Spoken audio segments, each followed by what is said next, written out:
if you've ever really, truly sought out silence, I mean, the kind of deep quiet where you can finally hear yourself think, you get the appeal of total isolation. Our deep dive today is about what happens when you get that wish and the wilderness gives you something, well, something much stranger than just peace and quiet. We're starting with the narrator who basically made a career out of being alone. This wasn't some, sudden whim. Right. He went from wildlife surveys to forestry, always picking the jobs that required the most independence, and that path led him to a place called the Conservation Perimeter, specifically to Tower 9.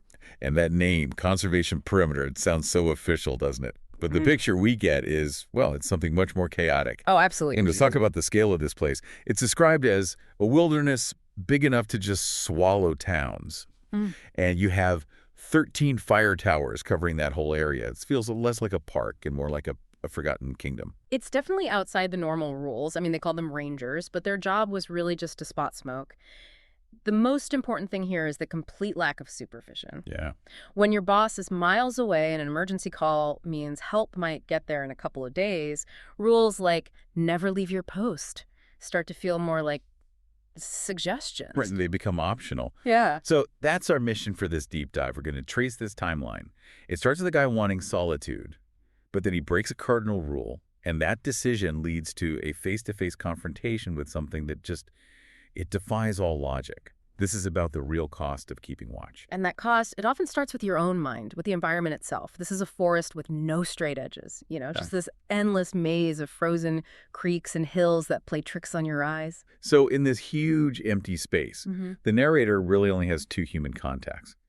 First, there's Logan at Tower 7. He seems like the normal one. Logan is the blueprint for how to do this job and stay sane. He's the silent professional. Their whole relationship was built on this mutual respect for the quiet. So they'd meet up halfway, create supplies. Exactly. Maybe share a flask and then just sit there for an hour, not saying a word. It's like an acknowledgement that you're not totally alone, but your solitude is sacred. But then you have Ezekiel over at Tower 8. And he isn't a colleague. He's more like a local legend, a ghost story. The stories about him were all over the place. Some said he'd been there 5 years, others said 20. No one really knew. But they all agreed on one thing.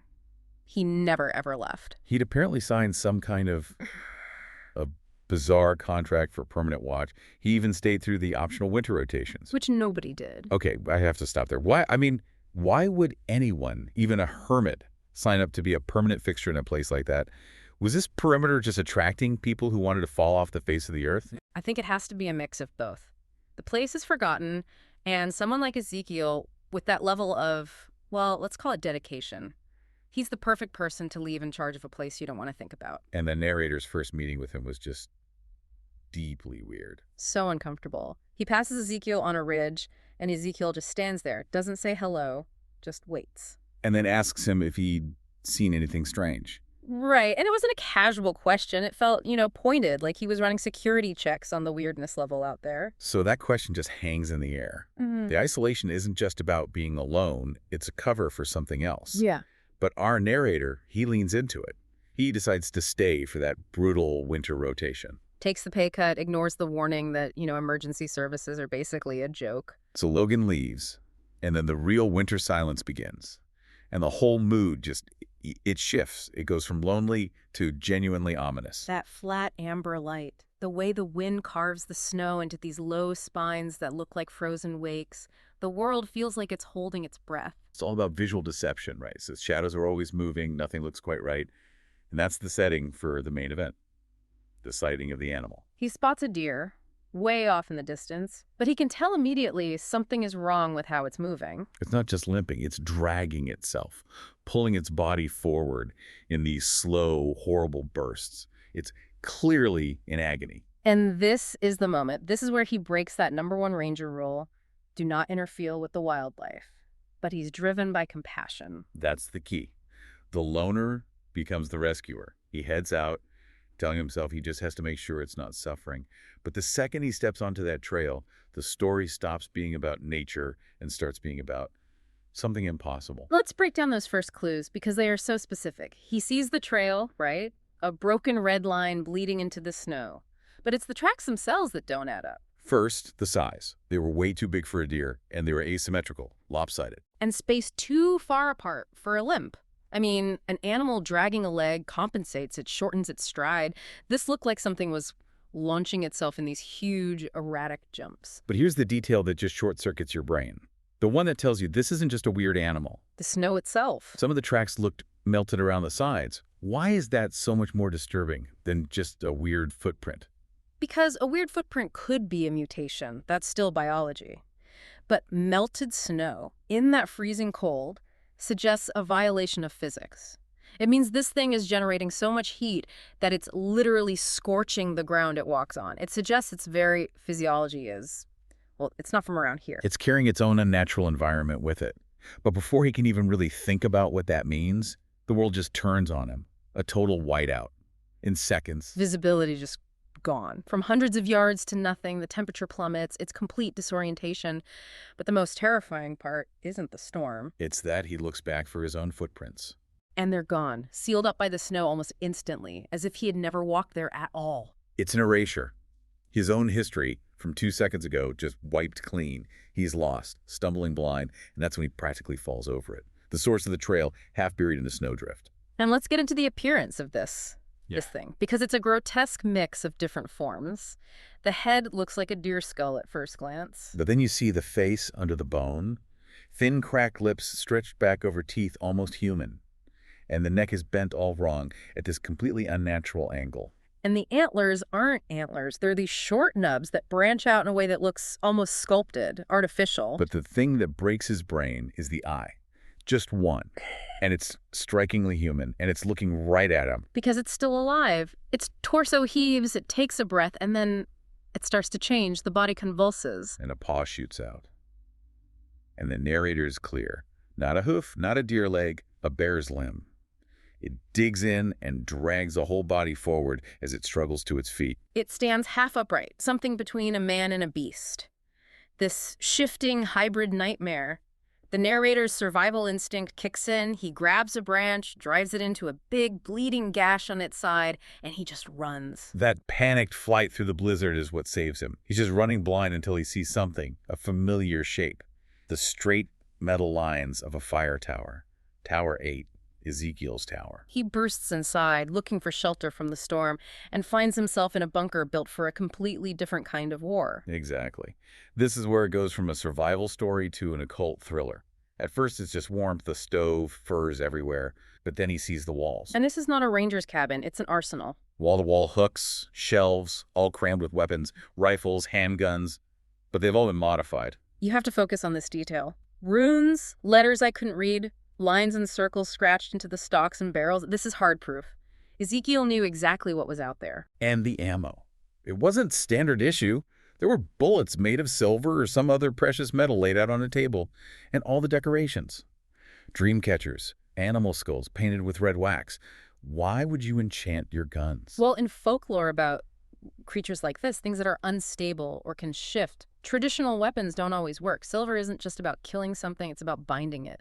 The runes aren't decoration, they're programming. They're meant to make the bullet hit something that might not, fully exist in our physical reality. And narrator's just staring at all this when Ezekiel walks in, covered in snow, and he shows absolutely no surprise. And his first question is just bone-chilling. Not what happened or who are you, but you saw it. Confirmation.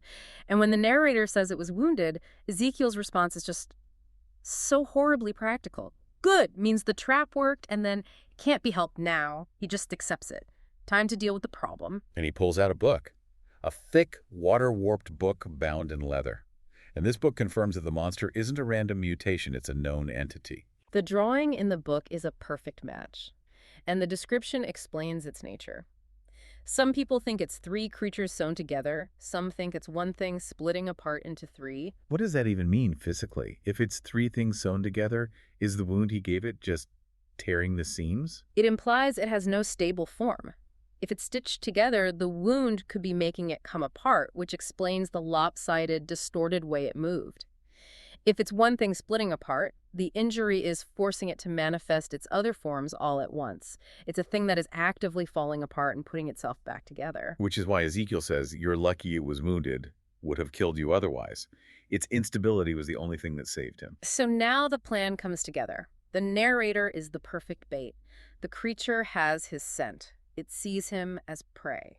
And Ezekiel brings out the main piece of equipment, this flat, circular object. It looks like a mirror, but it's darker than glass, more reflective than metal.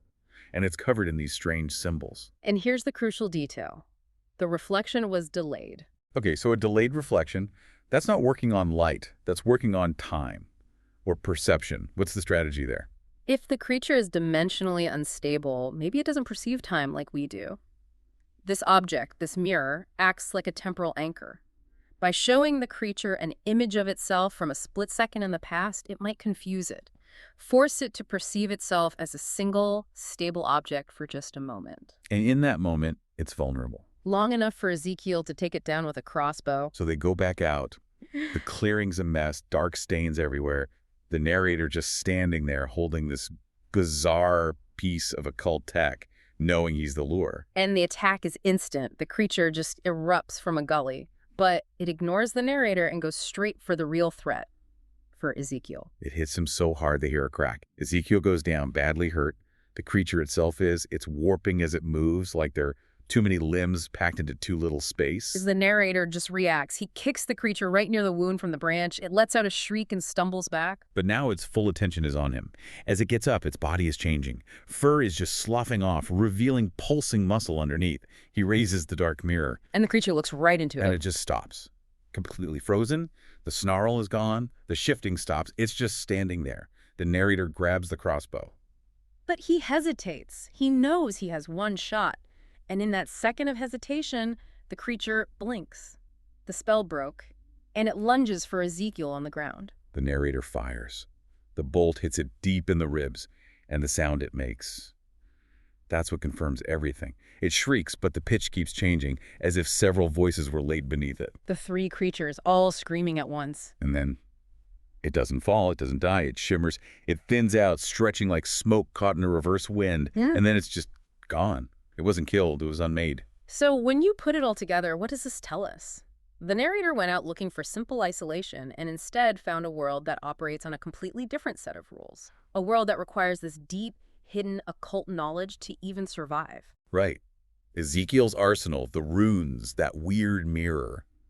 That wasn't eccentricity, that was protocol. That was the job description for keeping watch over whatever that perimeter actually contains. And the last image is so haunting. Ezekiel, bloody and broken, just manages this dry little chuckle and shakes his head. And the narrator just thinks about how Ezekiel is getting old and wonders if he'll ever need help again. That quiet acceptance of this horrible, lonely duty, it leads to our final thought. If a place is big enough and wild enough to fall off the map, to become truly lawless, how many of what we call the laws of nature still apply there? Which really makes you wonder how much of the world is kept in balance, not by park services, but by these forgotten armed custodians. People like Ezekiel who choose to live behind the veil, fighting things that shimmer and warp, just so the rest of us can keep believing the woods are empty. Think about the real price of a permanent watch and what kind of knowledge you'd need to survive a long winter in one of those places that just swallow towns whole. We hope this deep dive gave you something to chew on.